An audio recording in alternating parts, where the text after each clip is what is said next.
Hello dear students, welcome to our YouTube channel Stake study.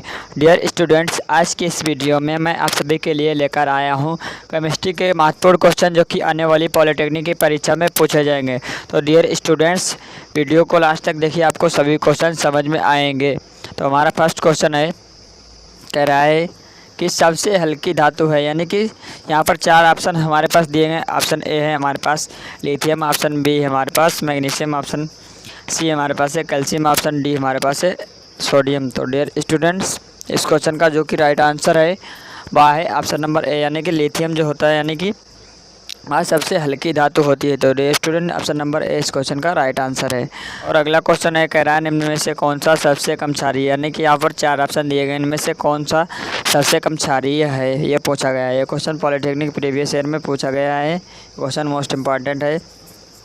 Option A है हमारे पास potassium, option B हमारे पास calcium, option C हमारे पास beryllium, option D हमारे पास है मैग्नीशियम। तो डियर स्टूडेंट्स, जो हमारे पास आवर्त सारणी होती है, यानी कि समूह फर्स्ट के तत्व, यानी कि समूह यानी कि ग्रुप वन के तत्व जो अधिक क्षारीय होते हैं, क्षारीय गुण सामान्यतः किसी आवर्त के अनुरूप घटता है, क्योंकि क्षारीय धात्विक गुण घटता है जबकि किसी समूह में नीचे जाने पर बढ़ता है। अतः बेरिलियम सबसे कम क्षारीय होगा, यानी कि बेरिलियम सबसे कम क्षारीय होता है। तो डियर स्टूडेंट, इस क्वेश्चन का राइट आंसर है वह है ऑप्शन नंबर सी, यानी कि बेरिलियम। और अगला क्वेश्चन है जो कि प्रीवियस ईयर पॉलिटेक्निक में पूछा गया है, कह रहा है निम्न में से सर्वाधिक अम्लीय यौगिक कौन है, यानी कि यहाँ पर चार कंपाउंड दिए गए हैं, इनमें से पूछ रहा है सबसे अधिक अम्लीय कौन सा है। ऑप्शन ए है P2O3, ऑप्शन बी है AS2O3, ऑप्शन सी है Sp2O3, ऑप्शन डी हमारे पास Bi2O3।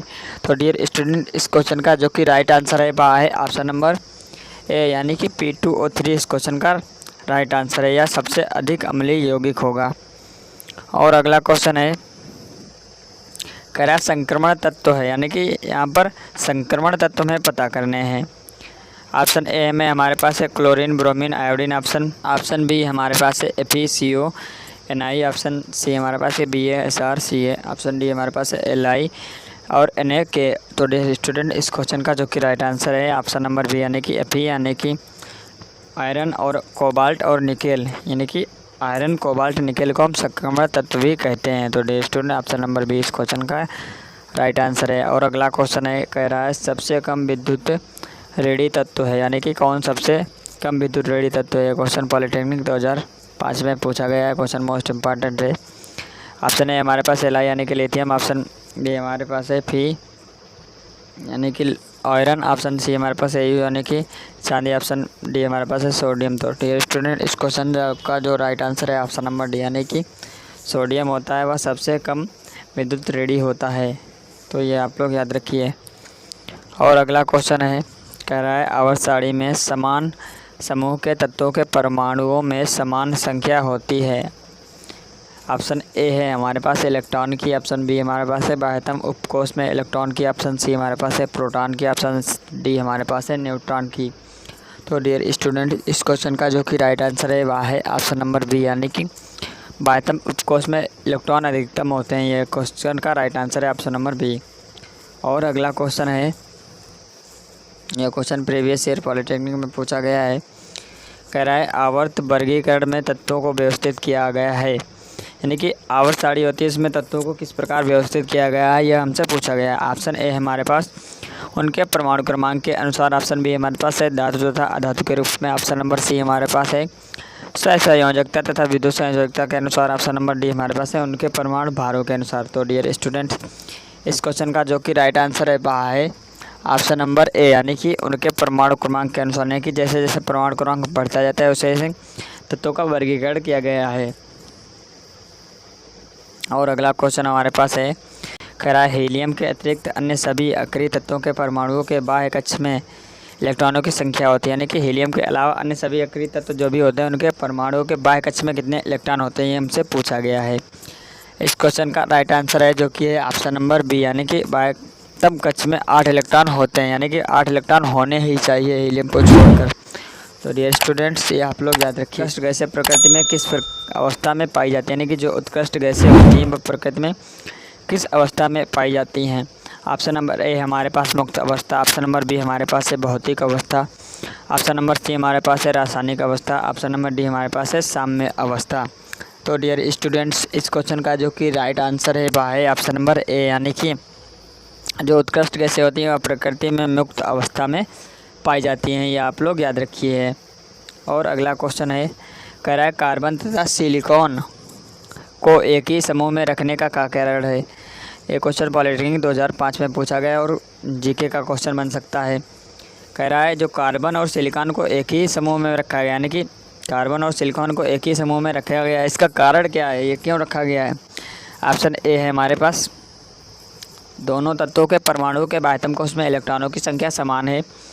ऑप्शन नंबर बी हमारे पास है दोनों तत्व H2 के साथ क्रिया करते हैं, यानी कि पानी के साथ हाइड्रोजन गैस के साथ क्रिया करते हैं। ऑप्शन नंबर सी हमारे पास है दोनों तत्व ऑक्सीजन से क्रिया करके ऑक्साइड बनाते हैं। ऑप्शन नंबर डी हमारे पास है दोनों तत्व क्लोरीन से क्रिया करके क्लोराइड बनाते हैं। तो डियर स्टूडेंट, इस क्वेश्चन का जो कि राइट आंसर है वह है ऑप्शन नंबर ए, यानी कि दोनों तत्व परमाणुओं के बाह्यतम कोश में इलेक्ट्रॉनों की संख्या समान होती है, यानी कि जितने कार्बन के बाह्य कक्ष में इलेक्ट्रॉन होते हैं उतने ही सिलिकॉन के बाह्य कक्ष में इलेक्ट्रॉन होते हैं, तो इसलिए इनको एक ही तत्व में रखा गया है कि समूह में। तो dear student, option number A इस क्वेश्चन का राइट आंसर है। और अगला क्वेश्चन है, कह रहा है कार्बन का परमाणु क्रमांक 6 है, यानी कि कार्बन का परमाणु क्रमांक 6 है, तो आवर्त सारणी में इसका समूह क्या होगा, यानी कि आवर्त सारणी में इसका समूह इस प्रकार ज्ञात करेंगे, यानी कि इसका इलेक्ट्रॉनिक विन्यास हो जाएगा 2, तो इसका हमारा हो जाएगा आवर्त सारणी में इसका स्थान यानी कि 4th ए हो जाएगा। यानी कि डियर स्टूडेंट, इस क्वेश्चन का जो कि राइट आंसर है वह है ऑप्शन नंबर यानी कि डी, यानी कि 4th हो जाएगा।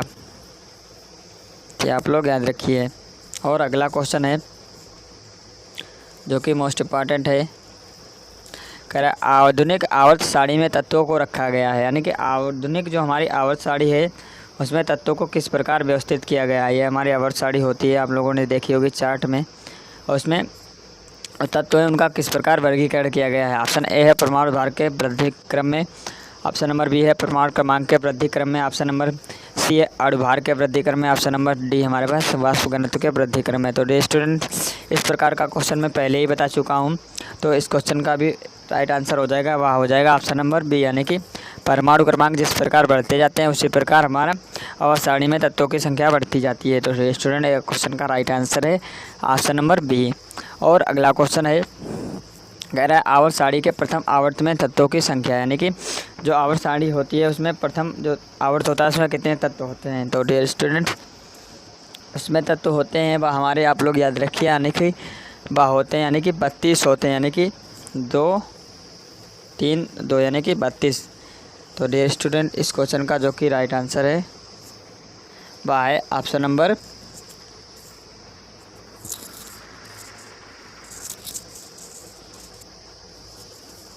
अगला क्वेश्चन हमारा है, कह रहा है आवर्त सारणी के प्रथम आवर्त में तत्वों की संख्या, यानी कि आवर्त सारणी का जो प्रथम आवर्त होता है उसमें कितने तत्व होते हैं।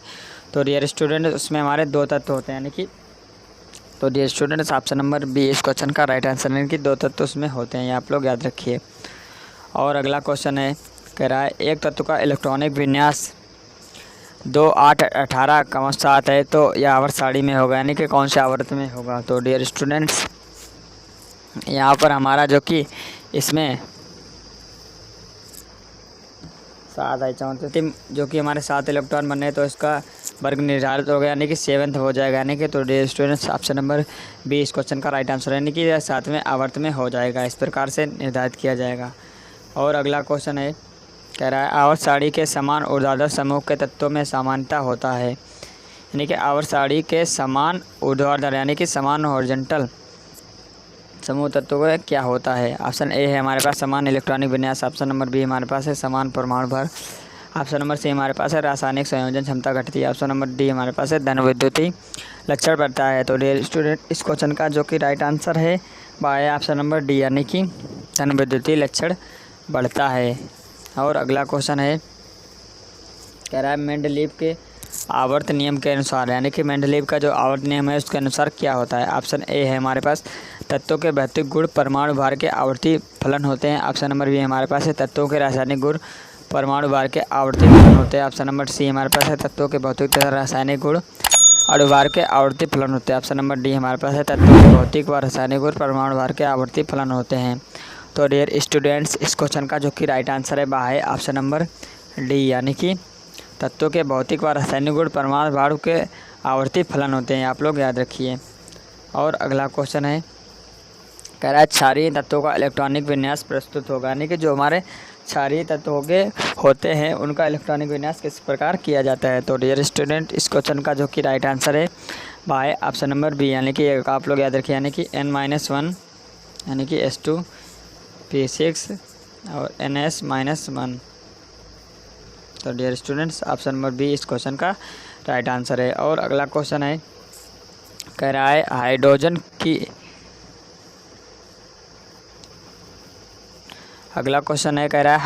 की क्रियाशीलता का प्रकार निम्न में से कौन सा है, यानी कि हाइड्रोजन जो होते हैं उनका क्रियाशीलता का किस प्रकार बढ़ती है अथवा घटती है। ऑप्शन ए हमारे पास F ग्रेटर देन, यानी कि फ्लोरीन ग्रेटर देन ब्रोमीन और ब्रोमीन ग्रेटर देन क्लोरीन और क्लोरीन ग्रेटर देन आयोडीन, और इस प्रकार से इसमें ऑप्शन नंबर बी में, इस प्रकार option number C, option number D में।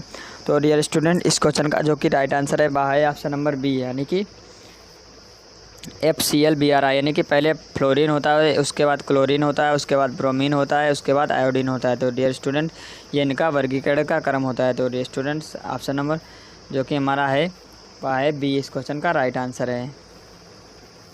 और अगला क्वेश्चन है, कह रहा है किसी आवर्त में बाएं से दाएं बढ़ने पर तत्वों की, ऑप्शन ए है हमारे पास धात्विकता बढ़ती जाती है, ऑप्शन नंबर बी हमारे पास है धन विद्युतीय गुण बढ़ता है, ऑप्शन नंबर सी हमारे पास है धन विद्युतीय गुण घटता है, ऑप्शन नंबर सी डी हमारे पास है आयनिक त्रिज्या बढ़ती है। तो डियर स्टूडेंट्स, इस क्वेश्चन का जो कि राइट आंसर है वह है ऑप्शन नंबर सी, यानी कि धन विद्युतीय गुण घटता है, यानी कि इधर से बाएं से दाएं जाते हैं तो धन विद्युतीय गुण घटता जाता है।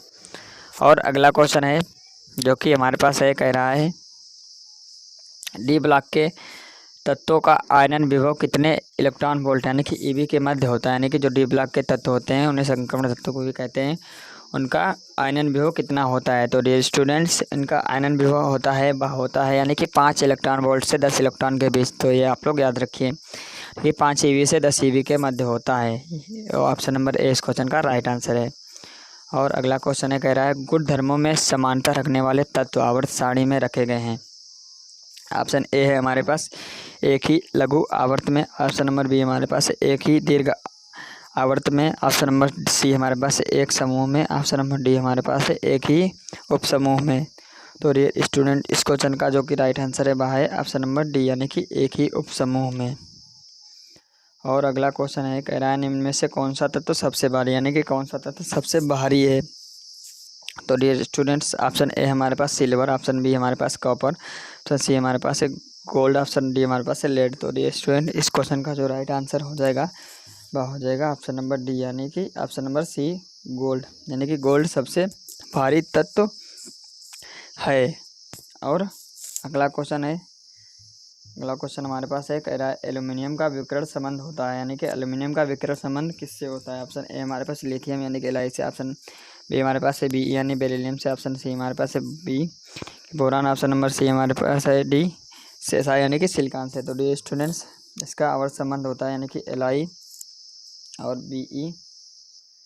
बी और सी, और यहाँ पर होता है Na यानी कि Na Mg, और यहाँ पर Al, और ऐसा इसका इससे होता है, इसका इससे होता है, इसका इससे होता है, यानी कि एलआई का हमसे पूछा गया, यानी कि एल्युमिनियम का हमसे पूछा गया, एल्युमिनियम का होता है वह होता है, यानी कि